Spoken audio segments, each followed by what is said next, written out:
হচ্ছে 10, 20, 50 ও 100 টাকার নোট। আবারও কি ডিমনিটাইজেশন?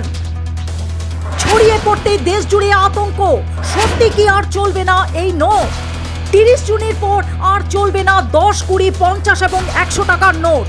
ব্যাংক অফ মহারাষ্ট্রের নামে এমনই একটি বার্তা সোশ্যাল মিডিয়ায় ভাইরাল হতে ছড়িয়ে পড়ে ব্যাপক উদ্বেগ। তবে কি আবারও নোটবন্দির পথে দেশ? হঠাৎ সামনে এলো আসল সত্য। ব্যাংকের বড় স্পষ্টীকরণে বদলে গেল পুরো ছবি। তবে এই দাবি সম্পূর্ণ মিথ্যে। ব্যাংক অফ মহারাষ্ট্র নিজেই ফেসবুকে জানিয়েছে 30 জুনের পর 10, 20, 50 টাকার কোনো নোট তুলে দেওয়ার নির্দেশ তারা দেয়নি। ভাইরাল হওয়া বার্তাটি সম্পূর্ণ ভিত্তিহীন ও বিভ্রান্তিকর বলে জানিয়েছে ব্যাংকের কর্তৃপক্ষ। পুরনো নোট কি এখনো বৈধ?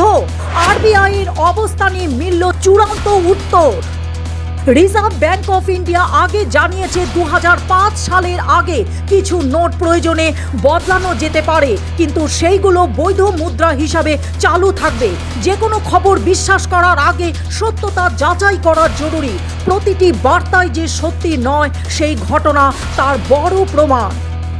10, 20, 50 বা 100 টাকার নোট বাতিলের কোনো ঘোষণা হয়নি, তাই গুজব কানে না দিয়ে শুধু আরবিআই সংশ্লিষ্ট সরকারের ঘোষণার উপর ভরসা রাখুন।